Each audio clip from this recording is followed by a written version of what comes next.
Bonsoir, fellow mini enthusiasts. Tonight, I'm probably going to make some enemies. Just kidding. Well, maybe. You know me by now, I don't follow the main opinion just for the vibes. If I like something, you'll hear it very enthusiastically. And if I don't, well, I owe you the truth too. And I love the enemy in this box. But Goblin Gang, let me explain why my 3D artist brain simply refuses to enjoy the heroes of the new Warhammer Quest, and why you might actually end up agreeing with me. Or you can scream in the comment about how wrong I am. Both options are totally valid. Colors and taste, am I right? But first, do you like games? Because I sure do. Let's illustrate my point with a little challenge. I'm going to show you two silhouettes. One is from the new Darkwater game, and the other is from the older Cursed City. Your mission? Pick the silhouette of the new hero, okay? No cheating. Let me give you some hints about the first hero we'll discuss. Comes from the woods, excellent archer, a gameplay based on mobility. Got the vibe? Alright, you have 3 seconds. Ready?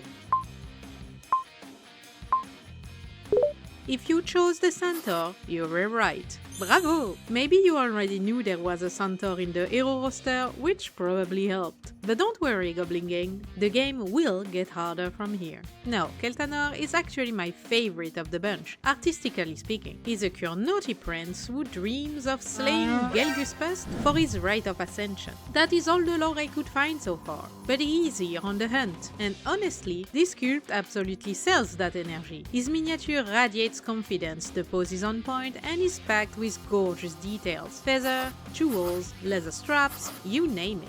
Note that in his portrait, he shoots with his other hand. I refuse to believe this is a mistake. Instead, I'm choosing to believe the artist secretly wanted us to know he's ambidextrous. If you compare him to the closest Cursed City hero, the glow-up is undeniable. Both mini look great, but a quadruped is a lot of work, and the quality jump is here. He just looks fantastic. If all the heroes were on this level, this video would be pure hype. Also, can I get a whole cavalry of these for my Sylvanet? Please and thank you. Alright, next, let's see if you can find this one compared to a Cursed City mini. Here are your hints. Self-proclaimed greatest mortal champion of Emerald Aksha. Cursed and literally bursting into flame when mad. Bitterly searching for redemption. You pictured that? Alright, here we go.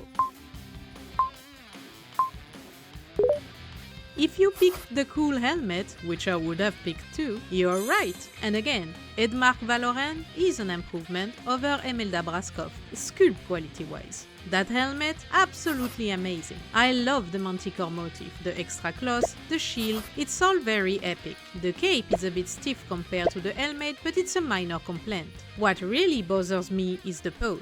It just lacks personality. Wait, hear me out. You know me, Goblin Gang. What really hypes me for a mini is when the design tells the story. And Edmark's story is quite arrogant. His signature line is literally, admit it, you are fortunate that I lowered myself to fight by your side. Like, whoa, dude! And honestly, I love that amount of personality. But where is it in the sculpt? Now look at Glorio Van Alten 3 from Cursed City. Tell me his pose doesn't scream, I'm a super confident noble warrior. Challenge me. That's the kind of aura level I would have loved from Edmark.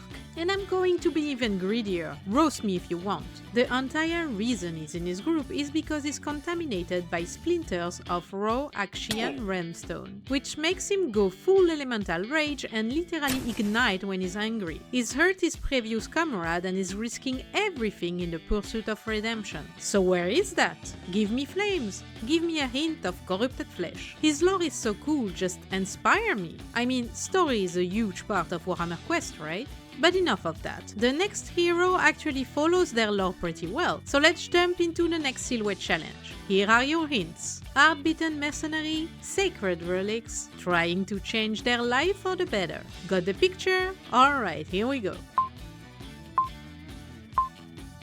If you chose the Sword Lady, you were right. Bren Tylis has a genuinely interesting lore. Imagine being what most people consider a low-life mercenary, a sword for hire who's been through everything. then one day you discover you're the heir of a literal Sentes who calls you to action. You answer the call, which is honorable, but the temple people are absolute jerks and refuse to give you your grandmother's relics. So what do? Well, you steal them by Sigma. I mean, can we even call it stealing? Those relics are technically yours. You can speak to Granny through her skill. Can the priest do that? I think not. That's super fun to me. Trying to turn a new leaf is a great story hook, and I really like that for Bren. And her design does tell that story pretty well. The relics on her back are clashing with her mismatched armor. The armor skirt is pretty interesting too. So why is she ranked below Edmark even though his own mini doesn't tell his lore that well? To be honest, they're on a similar level, but Bren has the opposite problem. Her sculpt lacks a bit of visual impact. The relics could use a bit of work, and I have a big issue with the face. We're explicitly told her nose is broken, and the miniature does show a slightly odd expression, so maybe that's the intention, but it's barely visible, or not at all if you look at her portrait. I don't quite see it. And here's my very personal take. If you give me a character who's supposed to be disfigured, or rough, or ugly, just go for it. Lean into it. Her armors tell me she's been through hell. Her equipment looks battered and lived in. So make her look like she takes punches every bloody day because that's literally her job. No, I get it. I'm not stupid. Pretty characters sell better. And I have nothing against attractive female characters. Or against ugly ones. I just want good stories. And design that actually supports those narratives. But her face, it feels stuck in that uncanny valley between both choices. And that's a bit sad. It only goes downhill from here, Goblin Gang, but let's press on. Ready for the next challenge? Here are your hints. Dwarf, resourceful forest explorer, here for revenge. Got it? Okay, silhouettes coming up. If you chose the awful silhouette, you are correct. And no, I don't want to hear anything. This is not a good silhouette. This was the ultimate opportunity to make the classic explorer whacking plants out of his way pose. It's literally in his gameplay to hack through obstacles or disarming traps. It would have been so cool. Oh, that's too bad. And yes, I know it's a little mean to compare him to Dagnay Holdenstock because Caradons are supposed to be overloaded with details, especially captains. So instead, let's talk about his lore and visual storytelling, because vengeance is a huge part of his character. Kelhannor drowned almost all of his skin when he was young. He's here to settle that grudge. But the mini, I don't feel it. Maybe that's just me. Maybe the artist wanted to focus more on his survival skill, the smart, resourceful forest explorer. But I don't really feel that either. Yes, he's got a bag and some rope, so he's kinda crafted, but there were so many other ways to show this. Some kind of forest camouflage so he blends in with the wild. Gears he might have traded with the Kurnoti. They're clearly around, Kelhannor is right there. Maybe hints of scavenged monster bones. Or was him aiming his triple-arrowed crossbow, like he's actually hunting something. They make a joke about that in the gameplay article. I really feel like he's missing something, and that a forest dwarf had more potential. Listen, if you like him, that's fine, he's an okay dwarf. But to me, he's just meh. More like a cool battle line than a unique hero. Alright, let's get ready for the next one. Here are your hints. Priest of the Jade Abbey, calm and measured, yet with a soul aching for vengeance. Alright, silhouette coming right up. Ready? If you chose the Water Mage, you were right. I thought this one might be tricky, but hey, this game is called Darkwater. Having a water mage makes sense, right? Inara Sion, the cleansing blade, is actually really old and remembers the prime time of the Jade Abbey. She stays young thanks to the the Everspring water stored in her amphora. Her blade is literally living liquid and can lash at enemies from a distance. That's very cool. We see the water theme here a little, so why the low ranking? Hear me out. No, hear me out. I don't care how pure a holy maiden you are. Unless you plan on levitating for the entire campaign, you are facing Nurgle out of all the Chaos God. You shall not go barefoot. It's called Darkwater. You're telling me, a squeamish person, that you're going to walk barefoot in the equivalent of Hell's foot bath? No. I don't care if you automatically purify the water under your feet. Leeches! Rotting corpse. Nurgle goo monster. No. And honestly, bare feet on minis rarely look good. They often get a bit of a Hobbit effect, and it's definitely happening here. Also, why is the dress doing a Marilyn Monroe moment? It's just going to make the underside harder to paint. If she were floating, maybe it would make sense. And I could accept the barefoot thing. Also, can someone please remind this fine lady that Gelgus loves drowning people? We're just making his job easier here. Dresses are not good in water. Okay, maybe I'm overthinking it. Magic word, magic dress. Fine, but if that's the case, then I'm going to be greedy. Give me cool water effects on the dress too. Not saying that the dress can be plain white for the questing maiden vibe, but at least give me a magical water theme. Push the theme a bit. Make the sword look more like water. Give her a water shield. Give me more, she's just a bit bland to me. Inara has very pretty hair, and that's about it. Her face is okay too, I guess. At least she looks like she's here for revenge. Kind of. It would have been so cool if she has tucked her dress into that giant belt because it's inconvenient in this rough terrain. She has pants under there, I can see them, you should use them. And if you tell me you prefer Inara over Cleona Zaytengale, I don't know what to tell you. I don't even know what... Alright, let's hurry to the next one. Ready for the silhouette? Here are your hints. Okay, fun fact, it's actually impossible to give proper hints for this guy because he has zero lore and half the word I could use would give it away instantly. But you know what? You only need one. Jade Wizard. Ready for the silhouettes? Here we go. If you choose the guy and his weird beast, you'd be right. And I like to immediately draw your attention to both of those beards, because I don't like Jacobus Vyne's beard. The sculpt look, I don't know, gooey, not quite as defined or sharp as the other heroes or even his own staff, which is wild. Lore-wise, it's pretty thin. He's a powerful jade wizard of the realm of life. He's got a magical staff with the same symbol as his pets, and that's it. I mean, pets are pretty fun, so let's take a look. Alright, first thing, same as Inara. Go, get shoes. You're also fighting Nurgle, sir. Why are you barefoot? Stop that. Actually, no, you know what? Let's imagine he's always standing on parts of his vine root staff.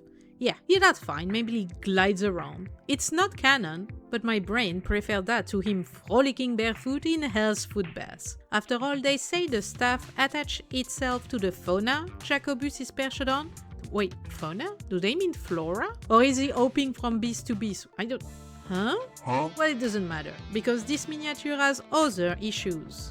The article said, we're big fans of the spite hole on his shoulder. And okay, on the portrait maybe, but on the mini, what happened? It's tiny! So I understand adding details is hard, but this is like a derpy little owl. It's cute, that's true, but not really magical. I wish it had a bit more spitefulness, spirit, a cool tail, a hint of magic, something. And then their Whisper, the beast. What the hell happened to Whisper? It does not look good. I don't know if it's the picture quality, but something feels off. The roots on his staff look more defined than anything on Whisper. There are more crisp details on Kelhannor's feather than on Jacobus' magical pet, and that's weird. Making the Sorcerer of the Way of Light an old dude wearing green with pet seems a bit of a cliché approach to his design to me. Which brings us to the last one, and oh boy do I have problems with this one. But first, let's see if you can find him compared to a Cursed City silhouette. Hint! Only one again, you really don't need more. The Rampaging Beast. Ready? Drashorn is the chief of a tribe of shapeshifter warriors. They worship the Everqueen's maker of beast aspect, and he carries his tribe artifact, the Ebon Claw, on his belt. He's here to find a cure for his people's mutative curse. Wait, does that mean he can just steal Anara's water jug and peace out? Unless Gelgus is the cause? I don't know. But Drashorn is clearly the worst mini of the bunch for me. Here's what I like about him. He has a cool belt. That's it. They say he is adorned with various pendants that feature the arrow of the hunts, the symbol of Gur. And I counted 2? What do you mean various? And his artifact? Boring. It's called the Eben Claw, which sounds amazing, but all I see is a glorified back scratcher. I guess nothing in the lore says he has to actually fight with it, right? Wait. If you're fighting Nurgle, a back scratcher might actually be important. Is this secretly genius? Jokes aside, here's the main reason I don't like him. His proportions seem terribly off to me. He doesn't look like a leader or even a rampaging beast. His upper body looks so squished and his arms look too short. Hold on. Let me just... There. See? And on top of that, what the heck are those tiny antlers? I'm going to call the Rotzors and Blight Kings from my previous video just to shame him. What is this? When you add a design element like that, especially if it's synced to his lore, like part of his curse, but even if it's just a way to enhance his silhouette, you either make it big or take it off. It's either one or the other. Right now they just look like two little twigs stuck on a giant furball. Look, see what I mean? I actually have ideas to make some of this design more appealing to me, humbly of course, it's not like I'm a genius, anyone can have opinions, but if my silly take interests you, maybe I should do a like count challenge? Oh, exciting, okay, that would be a lot of work and I draw quite slowly. And I don't want to be too greedy. You can definitely tell I have no idea how to do this properly. Alright. 500 likes. Nice round number. If this video gets 500 likes, I'll make a follow-up video where I redesign some of these heroes so they look cool. Am I beating more than I can chew? Probably. But anyway, next time, now that we survived the heroes, it's time for the fun part. Because the villains, oh, they absolutely slap. Can I play the villains? No? Aww. So that was my take on the Warhammer Quest heroes. Some are good, some not so much. But I still absolutely want to play the game. As always, what matters most is your opinion, Goblin Gang. Which hero is your favorite? Which one is your least favorite? And which one would you want to see me redesign? What was your score on the game? How many heroes did you get right? Did you only pick the good ones? And if you watched all the way to the end, please put 3 water droplet emoji in your comment so I know you're part of the end of the video secret club. Join the Goblin Gang for more miniature mischief and as always, bonne chance with your hobby les amis!